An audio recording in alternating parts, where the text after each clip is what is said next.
Nabi Shallallahu Alaihi Wasallam bersabda, "Qad abdalakallahu bihima khairon minhuma." Allah sudah mengganti 2 hari yang biasa kalian rayakan sejak zaman jahiliyah itu dengan 2 hari raya yang lebih baik, Yaumal Adha wa Yaumal Fitri, yaitu Id Adha dan Id Fitri. Jadi ini teguran dari Nabi secara halus, karena seperti itulah kebiasaan Nabi. Tidak salah, enggak. Seperti di zaman Nabi ada seorang perempuan yang kalau selesai sholat itu, dia menyimpan batu di depannya sebanyak 33. Kemudian dia subhanallah pindahkan satu, subhanallah pindahkan satu. Kalau sudah semua pindah berarti sudah 33. Demikian pula seterusnya. Alhamdulillah pindahkan satu. Hal itu tidak diperkenankan. Dan Nabi menyatakan, alaikunna bil anamil. Hendaklah kalian bertasbih, bertahmid, dan gunakanlah jari-jari tangan. Fa'innahunna mas'ulatun mustantaqat, karena jari-jari tangan itu akan ditanya dan akan berbicara. Hal ini sejalan dengan surat Yasin, al-yawma nakhtimu ala afwahihim wa tukallimuna aydihim. Jadi pada hari ini, pada hari kiamat, akan kami kunci mulut-mulut mereka dan tangan-tangan mereka yang akan berbicara kepada kami. Nah, kemudian umumnya kaum muslimin di kita itu memiliki sifat latah, ikut-ikutan. Orang Masehi suka merayakan tahun baru Masehi, kita pun ikut-ikutan. Padahal Nabi bersabda, man tasyabbaha biqaumin fahuwa minhum. Bahkan sekarang ini kebiasaan agama Majusi yang menyembah api dihidupkan lagi, yaitu dengan cara pawai obor tiap malam tahun baru Hijriah itu. Nah, jadi ada pertanyaan yang masuk, bagaimana hukumnya pawai obor? Ini bukan sebatas pawai dan berobor ria, tapi ini ritual. Bukankah sudah banyak lampu nyala gitu, ini pakai obor lagi, berarti ada tujuan tertentu. Dan Nabi tidak pernah melakukan semua itu. Artinya Nabi berada di Madinah 10 tahun dan hijrah pertama itu dihitung sebagai tahun pertama. Artinya kurang lebih Nabi bertemu dengan tanggal 1 bulan Muharram gitu. Kurang lebih 10 kali. Akan tetapi Nabi tidak pernah melakukan upacara khusus dalam rangka menyambut tahun baru Hijriah. Demikian pula di generasi sahabat, tabi'in, tabi'ut tabi'in, termasuk imam madhab yang 4, Hanafi, Maliki, kemudian Syafi'i dan Hanbali, tidak pernah melakukan semua itu. Nah, kalaulah perbuatan-perbuatan itu baik, tentu mereka akan lebih dulu melakukannya. Yang ada itu justru Nabi menegur mereka. Jadi Idul Islam itu, hari raya umat Islam itu hanya Idul Fitri dan Idul Adha. Yang dimaksud dengan Id, yang suka diterjemah sebagai hari raya, itu dalam kalangan orang-orang Arab, itu disebutnya adalah ijtima' musimi, perkumpulan secara periodik, bisa setahun sekali, bisa sebulan sekali, di mana mereka itu berbahagia, lis-surur, untuk kesenangan. Berkumpul secara periodik, bisa setahun sekali, untuk bersenang-senang, itu artinya Id. Nah, itu diambil dari kata ada ya'udu, artinya kembali. Karena setiap tahun kembali begitu. Jadi Idul Fitri, hari raya, secara harfiah ya, Id kembali, Fitri berbuka. Jadi yang kemarin sempat rame Panji Gumilang gitu ya. Idul Fitri itu artinya berbuka, memang betul. Betul. Id artinya kembali, ada ya'udu, idan, kembali, kemudian fitri berbuka. Bukan kembali suci gitu ya. Fitri, kalau suci mah fitrah. Ini fitri, Idul Fitri kembali berbuka. Makanya doa berbuka saum kan yang doib itu hadisnya apa? Udah doib jadi tara apa? Allahumma lakasumtu ya, nah itu ya. Wa ala rizkika aftaratu. Dan dengan rizkimu kami berbuka. Jadi fitri itu berbuka. Kembali berbuka. Kenapa? Karena selama sebulan itu di siang hari kita tidak makan minum. Nah ini tanggal 1 Syawal kembali kita berbuka di siang hari. Sementara kalau adha itu diambil dari kata duha. Idul Adha. Nah, sementara yang disebut dengan adha ini ya hari raya adha. Waktu duha, waktu menyembelih. Oleh karenanya hewan yang disembelih bagi orang yang tidak sedang melaksanakan ibadah haji itu disebutnya udhiyah. Itu diambil dari kata duha. Kenapa? Karena memang waktu penyembelihannya itu waktu duha. Kalau yang haji itu disebutnya hadiyu. Sebenarnya ada kemiripan ya, walaupun juga ada beberapa perbedaan. Jadi kalau udhiyah itu hukumnya sunnah muakkadah. Tidak sampai kepada level wajib tetapi sangat dianjurkan. Tidak pantas kalau orang sanggup berkurban lalu dia tidak berkurban. Sementara kalau hadiyu itu hukumnya wajib. Oleh karenanya bagi orang yang berhaji tamattu atau qiron lalu dia tidak bisa menyembelih hadiyu, maka mesti diganti dengan saum selama 10 hari. 7 hari di sana, 3 hari setelah pulang ke tanah air. Itu dari segi hukum. Yang kedua, dari segi tempat. Kalau udhiyah bisa dimanapun. Kita begitu, orang Bandung, orang Antapani, saya orang Maleer, kurbannya di Pamengpeuk, Garut Selatan misalkan. Itu boleh? Boleh. Tapi kalau hadiyu itu tidak bisa di mana saja. Itu mesti di Mekah. Tidak boleh begitu. Jangankan di Indonesia, di Jeddah saja tidak boleh. Hadiyu bagi yang haji itu. Karena ibadah haji itu terikat oleh waktu, juga terikat oleh tempat. Termasuk penyembelihan hadiyunya itu. Karena dulu ada pemikiran jamaah haji Indonesia yang jumlahnya 211.000 orang itu dan semuanya melakukan haji tamattu, itu sebaiknya hadiyunya disembelih di Indonesia saja.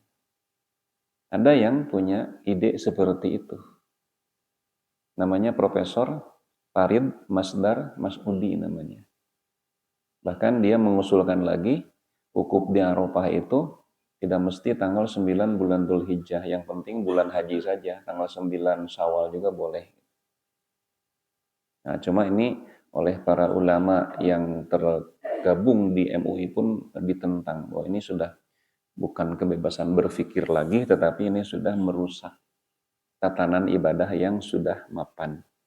Nah, kalau ide itu dilaksanakan, maka tentu hajinya tidak sah. Sama saja seperti melontar jumroh bukan di Jamarat Mina gitu. Melontar jumrohnya sudah di gedung DPR saja umpamanya begitu, itu tidak diperbolehkan, tidak sah itu. Karena melontar jumroh itu terikat waktu juga terikat oleh tempat. Nah, jadi itu pengertian secara bahasa dan secara istilahi. Jadi Idul Fitri kembali berbuka, Idul Adha kembali menyembelih. Nah, Nabi Shallallahu Alaihi Wasallam bersabda, al-fitru yauma yuftirun nas. Idul Fitri itu ketika orang-orang berbuka. Wal adha yauma yudohin nas. Sementara adha itu ketika orang-orang menyembelih. Nah, muncul permasalahan orang-orang di sini sifatnya global atau lokal. Nah, ini yang kemarin menjadi permasalahan gitu ya. Karena untuk Indonesia saja ada yang lebarannya kemarin hari Rabu, ada yang Kamis, pemerintah Kamis. Muhammadiyah Rabu, HTI atau Hizbut Tahrir itu Rabu ya. Nah, jadi Muhammadiyah Rabu, HTI Rabu. Kemudian ada teman-teman dari PKS juga tuh Rabu. Ternyata antara Hizbut Tahrir dengan Muhammadiyah itu alasannya berbeda. Kalau Muhammadiyah itu menganut paham hisab murni disebutnya. Pokoknya hisab saja tidak perlu ru'yat. Nah, kalau setelah dihisab ternyata hilal sudah ada di atas horizon, ya sudah besok tanggal 1. Nah, sementara kalau dalam hal ini pemerintah itu memadukan antara metode hisab dan ru'yat. Jadi sama, pemerintah itu bukan anti hisab. Demikian pula dengan Nahdlatul Ulama, dengan Persatuan Islam, itu tidak anti hisab, sama menghisab. Tetapi nanti memadukan antara hisab dan ru'yat sampai nanti muncul rumusan wujudul hilal imkanu ru'yat. Jadi hilal setelah dihitung sudah ada di atas horizon, tetapi pada ketinggian yang memungkinkan untuk diru'yat. Nah, kenapa demikian? Karena perintahnya pun kan sumu li ru'yatihi wa aftiru li ru'yatihi. Saumlah ketika kamu melihat, bukan sumu li wujudihi. Bukan saumlah ketika hilal sudah wujud. Tapi sumu li ru'yatihi. Saumlah ketika kamu melihat hilal dan berbukalah berarti sudah masuk tanggal 1 Syawal ketika kamu melihat hilal. Nah, sementara kalau HTI itu menggunakan hisab atau ru'yat global. Seperti yang kita dengar misalkan Ustadz Felix Shaw menerangkan begitu. Jadi kalau di Mekah sudah terlihat hilal, maka itu berlaku untuk seluruh negara-negara Islam. Nah, padahal sebenarnya ru'yat global ini sudah terbantah oleh hadis Qureb yang diriwayatkan oleh Imam Muslim.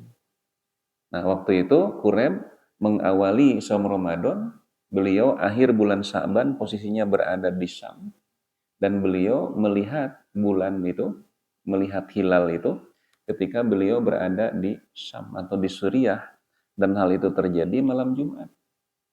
Makanya orang-orang Syam itu, orang-orang Suriah itu memulai Saum Ramadan hari Jumat. Nah, kemudian Qureb pulang kembali ke Madinah dan tiba di Madinah itu di akhir bulan Ramadan. Nah, terjadilah dialog antara Qureb dengan Ibnu Abbas tentang berbagai macam perkembangan di ibu kota. Sampai nanti pertanyaannya kepada masalah hilal. Kata Ibnu Abbas, kapan kamu melihat hilal? Kata Qureb, saya melihat hilal malam Jumat. Dan saya saum mulai hari Jumat. Nah, betul kamu melihatnya? Betul. Saya melihatnya dan orang-orang melihatnya. Nah, sehingga nanti orang-orang saum hari Jumat dan Muawiyah pun saum hari Jumat. Kata Ibnu Abbas, walakinna, tetapi kami di Madinah itu melihat hilal itu malam Sabtu. Maka Ibnu Abbas dan orang-orang Madinah memulai saum Ramadan itu hari Sabtu. Lalu kata Qureb, kenapa engkau tidak merasa cukup dengan ru'yat dan saumnya Muawiyah? Dengan kata lain, kenapa engkau tidak ikut Muawiyah? Kan Muawiyah itu khalifah. Nah, kata Ibnu Abbas, lah, tidak. Hakada amaronan Nabi Sallallahu Alaihi Wasallam. Karena inilah yang diperintahkan oleh Nabi. Nah, makanya Imam Muslim itu mengenai kasus atau hadis Qureb ini membuat judul bab. Babun anna likulli baladin ru'yatuhum. Bab bahwa setiap negeri memulai saum, mengakhiri saum sesuai dengan ru'yat mereka.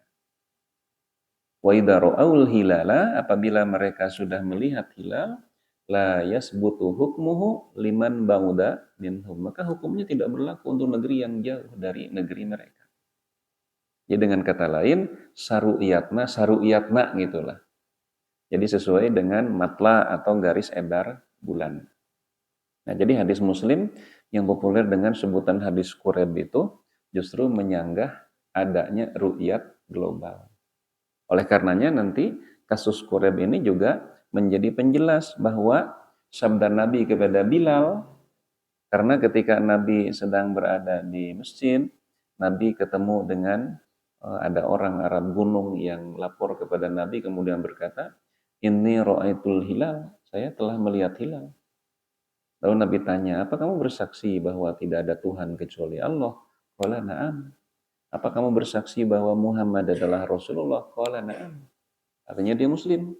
Maka Nabi bersabda kepada Bilal, "Ya Bilalu adzin binnas falyasumu godan." Bilal, umumkan kepada semua orang agar mereka memulai saum itu besok. Nah ini adzin binnas ini, umumkan kepada semua orang ini yang menjadi dasar adanya ru'yat global. Itu kan Nabi menyuruh umumkan kepada semua orang. Nah, kepada semua orang ini sifatnya lokal, bukan global. Satu, berdasarkan hadis Quraib tadi. Yang kedua, kalau ini berlaku global, itu sulit untuk dipahami dan dilaksanakan. Apalagi pada saat itu, mengingat adanya keterbatasan alat transportasi dan alat komunikasi. Jadi bagaimana caranya Bilal mengumumkan kepada orang Mekah? Adzin pinnas falyasumu godan. Umumkan kepada semua orang agar mereka memulai saum. Gambarannya, jadi Bilal itu taruhlah mendengar sabda Nabi yang menyuruh kepada Bilal untuk mengumumkan kepada semua orang, lalu dia pergi dari Madinah ke Mekah. 7 hari 7 malam Pak waktu itu. Waktu tempuhnya itu. Jadi untuk mengumumkan perintah Nabi itu, melaksanakan perintah Nabi itu bagi penduduk Mekah, maka Bilal mesti menempuh waktu 7 hari 7 malam. Jadi berangkat tanggal 1, tanggal 7 baru sampai di Mekah. Lalu baru mengumumkan besok saum gitu. Berarti orang Mekah saumnya tanggal 8. Nah itulah kesulitan-kesulitan ketika adzin binnas dimaknai secara global. Nah, oleh karenanya al-fitru yauma yuftirun nas, jadi pelaksanaan Idul Fitri itu ketika orang-orang berbuka, tentu sifatnya adalah lokal bukan global. Tetapi ketika terjadi perbedaan pendapat seperti ya kemarin ya, kita ambil Muhammadiyah dengan Persatuan Islam atau dengan Nahdlatul Ulama yang berbeda di dalam satu, yang penting hilal sudah wujud, yang satu hilal sudah wujud tapi pada ketinggian yang mesti bisa untuk diru'yat atau dilihat. Nah ini kembali kepada masalah ijtihadiyah dan tidak bisa saling menyalahkan. Mangga sesuai dengan keyakinan gitu, tapi kita mesti memilih mana yang argumennya lebih kuat. Kalau saya secara pribadi gitu ya, lebih cenderung kepada yang memadukan antara hisab dan ru'yat sehingga muncul rumusan wujudul hilal imkanu ru'yat. Jadi hilal sudah wujud tetapi pada ketinggian yang memungkinkan untuk dilihat.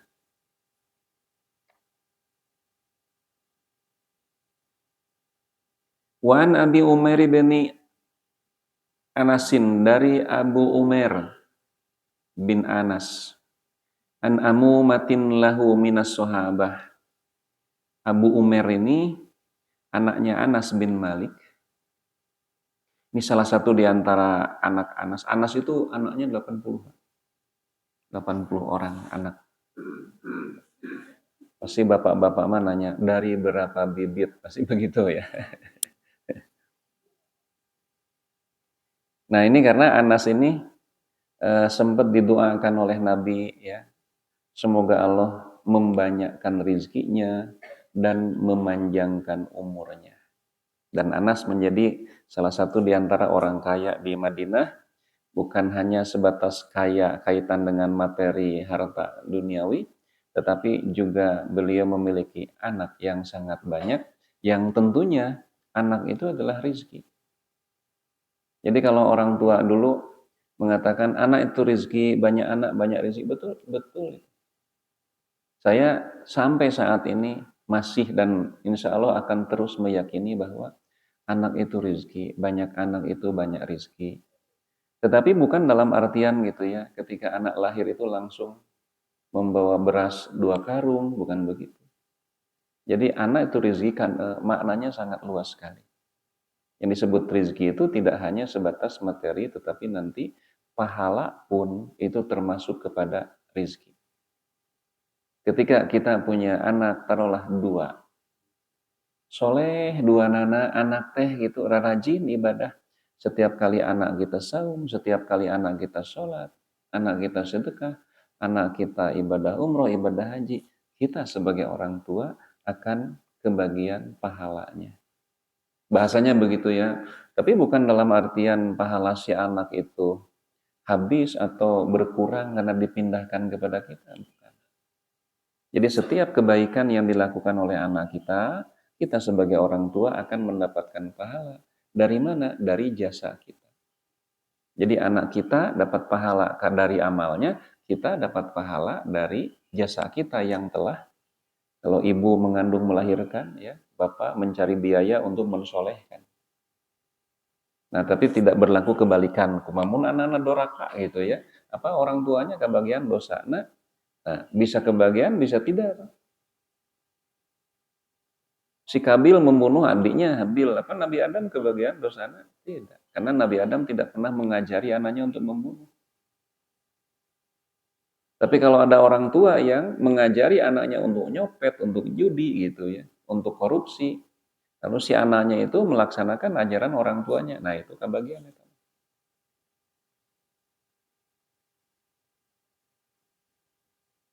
Anna rokban ja'u. Jadi kata Abu Umair bahwa ada rombongan, bukan rombongan berkuda, rokban di dia mah ya unta dulu mah.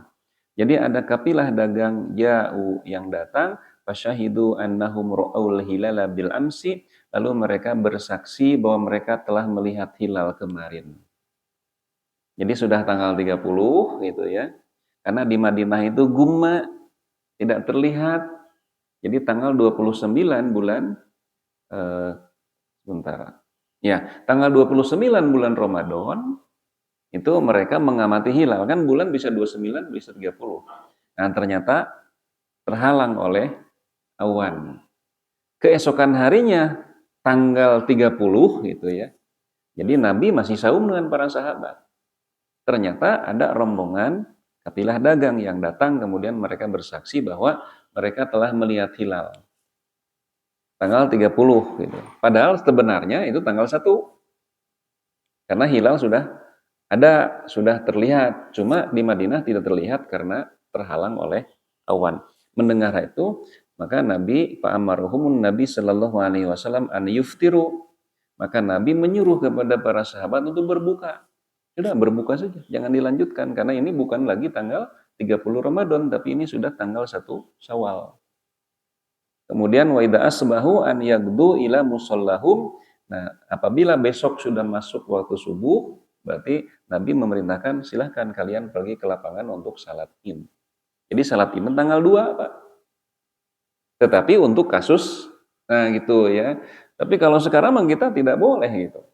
Tahu itu tanggal 1 itu hari Kamis, antos Idul Fitrina hari Jumat. Itu tidak boleh. Karena ini kasusnya itu Nabi menganggap bahwa Ramadan itu 30 hari. Karena pada tanggal 29 Ramadan ketika mereka mengamati hilal itu terhalang oleh awan. Maka mereka menggenapkan bulan Ramadan 30 hari. Ternyata tiba-tiba ada kafilah dagang yang datang dan bersaksi mereka melihat hilal. Dan itu sudah siang hari. Artinya waktu salat Idul Fitri itu sudah berlalu. Maka Nabi menyuruh sahabat untuk berbuka hari itu, ya, atau saya batalkan. Nah, ini sudah tanggal 1 Syawal.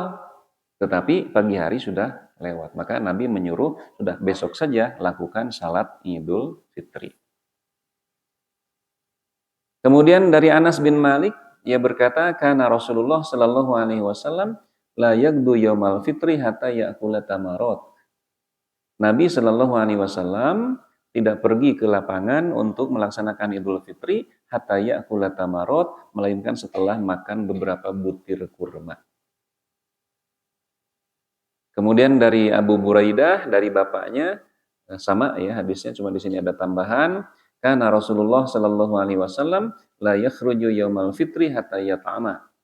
Nabi tidak pergi ke lapangan untuk salat Idul Fitri melainkan setelah beliau makan dulu. Walayat amu yaumal adha hatta yusalliya, dan Nabi tidak makan ketika hari raya Idul Adha melainkan setelah beliau menyelesaikan sholat.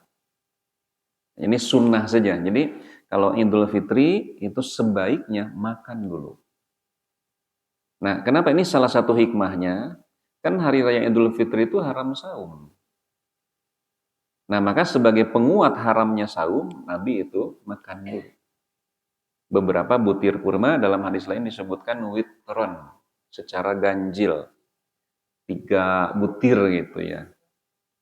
Tapi pan orang mah kupat, ganjilna 3 piring. Ya. Sementara kalau Idul Adha itu Nabi tidak makan dulu. Ini sunnah saja gitu ya. Tapi kalau ada orang yang sudah terbiasa gitu ya, pagi sarapan, kalau tidak masuk angin, ya mangga wae. Misalkan itu saya dijadwal di Padalarang. Berangkat itu kan jam 4 subuh, Pak. Kadang-kadang setengah 4 subuh. Kalau tidak makan minum dulu, nah gitu. Jadi ini bukan suatu kewajiban. Gitu. Kalau Idul Fitri tidak makan dulu dosa, tidak. Tapi utamanya kalau Idul Fitri sebelum pergi ke lapangan makan dulu. Sementara kalau Idul Adha utamanya tidak makan dulu. Bahkan dalam hadis lain disebutkan pada hari raya Idul Adha itu Nabi baru makan itu dari hewan kurbannya. Kan lama, pada orang mau dibagikan ke jam 2. Itu ya, jam 2 baru dibagi gitu. Jadi itu sunnah saja. Kemudian dari Ummu Atiyah radhiyallahu taala anha qalat, yang berkata, umirna an nukhrijal awatik wal khuyad fil aidain yashhadnal khair wa da'watal muslimin. Kami diperintah oleh Nabi untuk membawa al-awatik, wanita-wanita yang dipingit. Jadi gadis-gadis di Arab itu jarang sekali keluar, Pak. Kalau ingin melihat gadis-gadis Arab keluar tuh pergilah ke Jeddah malam Jumat. Itu jadi malam Jumat, malam Minggu di urang mah. Nah, tapi sekarang itu sudah mulai mereka keluar. Bahkan kalau di Jeddah dulu biasanya yang tidak berjilbab itu hanya orang-orang yang non-muslim saja. Cok aneh orang teh, di Mekah ka Jeddah, di Mekah mah di jilbab gitu ya, di Jeddah mah henteu. Tapi dulu ya, di Jeddah itu yang tidak berjilbab hanya orang Filipina yang bukan muslim yang tenaga kerja di sana. Walaupun tidak berjilbab tetapi pakaiannya mesti abaya. Jadi sampai leher, tangan panjang, kemudian long dress gitu ya, sampai mata kaki. Belum pernah sampai sekarang yang pakai rok pendek gitu ya. Nah sekarang wanita-wanita Arab pun, apalagi di Riyadh, sudah mulai begitu, mereka tidak berkerudung. Sudah mulai agak pergeseran gitu kembali ke jahiliyah itu. Nah jadi Nabi Shallallahu Alaihi Wasallam memerintah kami, kata Ummu Atiyah, untuk membawa serta wanita-wanita pingitan, wal khuyad, dan wanita-wanita yang sedang haid, fil idain, pada perayaan Idul Fitri dan Idul Adha. Yashhadal khair wa da'watal muslimin, agar mereka bisa menyaksikan kebaikan dan dakwah kaum muslimin. Wa ta'tazilul huyad al musalla, sementara wanita yang sedang haid itu mereka memisahkan diri dari tempat sholat. Jadi nanti panitia itu membuat 4 blok, Pak. Jadi blok pertama paling depan itu laki-laki dewasa, blok kedua anak-anak, blok ketiga perempuan, blok keempat perempuan yang sedang berhadas besar. Nah, dalam hadis lain disebutkan mereka takbiran seperti biasa. Jadi wanita-wanita yang sedang haid juga takbiran, cuma mereka tidak sholat dan safnya tidak bersatu dengan orang-orang yang sedang sholat. Kemudian dari Ibnu Umar radhiyallahu taala anhuma qala kana Rasulullah sallallahu alaihi wasallam wa Abu Bakrin wa Umaru yusalluna al-idain qabla al-khutbah. Rasulullah, Abu Bakar, Umar mereka sholat Id qabla al-khutbah, sebelum khutbah. Nanti baru terjadi dan ini diprotes di zaman Muawiyah. Jadi di zaman Muawiyah mah khutbah heula. Baru sholat Id gitu. Ketika diprotes oleh sahabat, kenapa kamu tidak melakukan seperti yang dilakukan oleh Nabi? Kata Muawiyah, karena kalau aku sholat dulu, maka orang-orang terus pulang. Tidak mau mendengarkan khutbahku. Nah, makanya khutbah heula gitu. Mereka tidak bisa pulang, udah sholat belum. Pak. Tetapi jelas, ini tidak diperbolehkan. Dan akhirnya nanti Muawiyah mengembalikan ke semula seperti yang dilakukan oleh Rasulullah, Abu Bakar, dan Umar. Baik, Bapak dan Ibu, itu dulu. Mangga pilih ayat patarosan. Ya.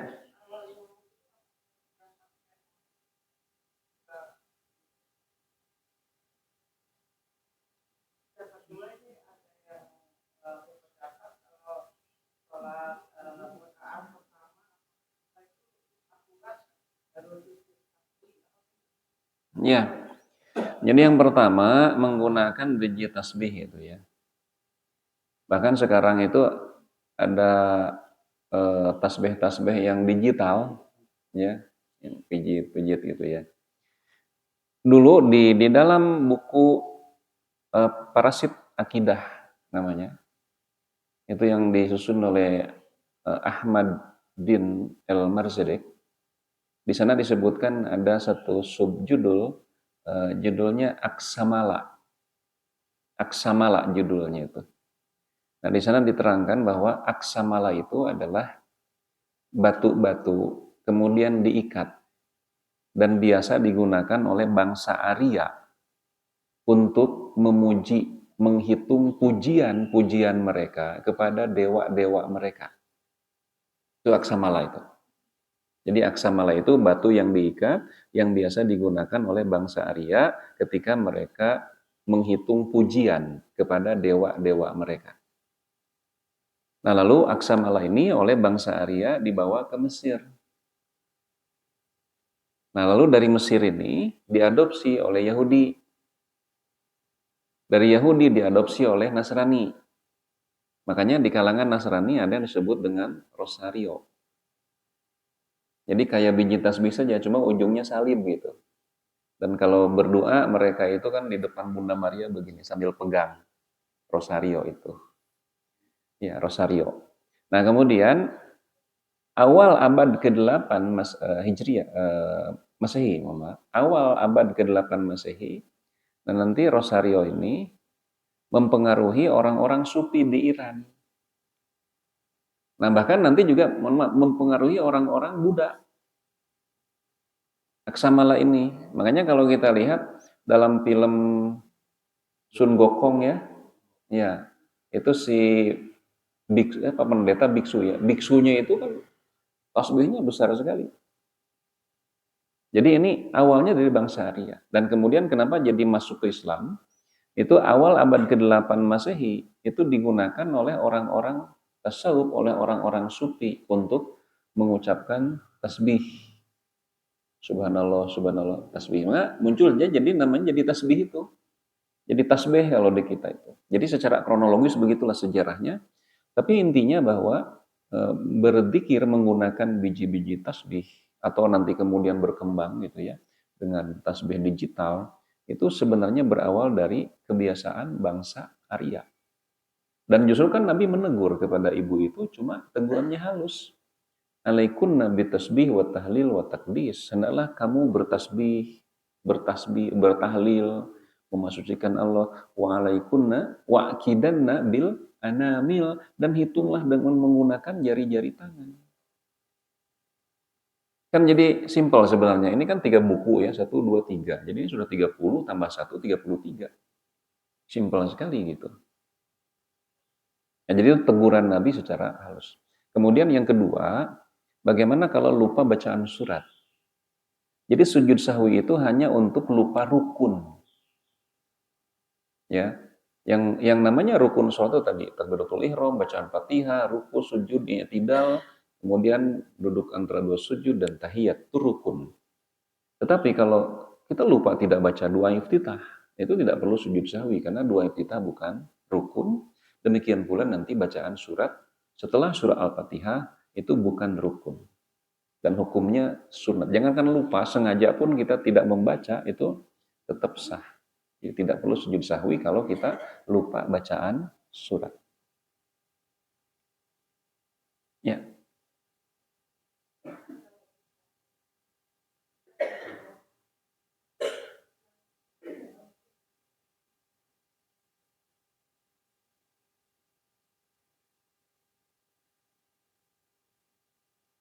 Ya, 7 hari di Mekah.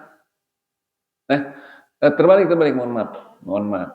Ya, fasyamu salasati ayyamin fil haji. Ya, saumlah 3 hari pada musim haji, wasab'atin idza raja'tum, dan 7 hari setelah kamu pulang. Nah, kemudian tambahan untuk saum 3 hari sebagai saum kifarat karena tidak bisa menyembelih hadyu ini yang 3 hari ini boleh pada hari tasyrik. Ya, boleh pada hari tasyrik.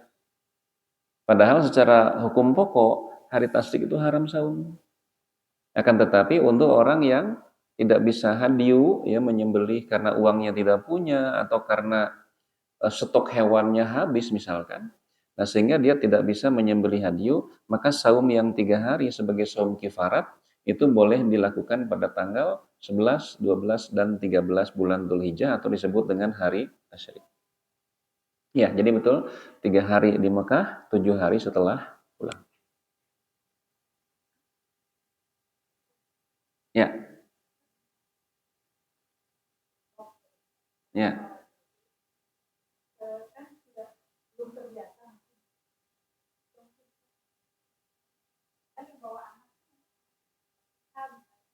ya.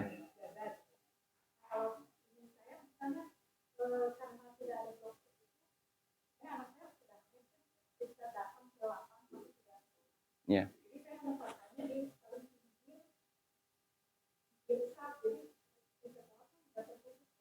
Ya, intinya bahwa wanita yang haid itu tidak boleh duduk satu saf dengan wanita yang sedang bersih. Tidak boleh duduk satu saf sholat gitu. Makanya mesti terpisah. Nah, itu teknisnya mau di belakang mangga, mau di pinggir juga mangga, intinya ada jarak gitu ya antara saf sholat dengan saf atau tempat wanita-wanita yang sedang haid duduk. Intinya ada jarak ya. Itu kayak ngarendeng gitu. Ya.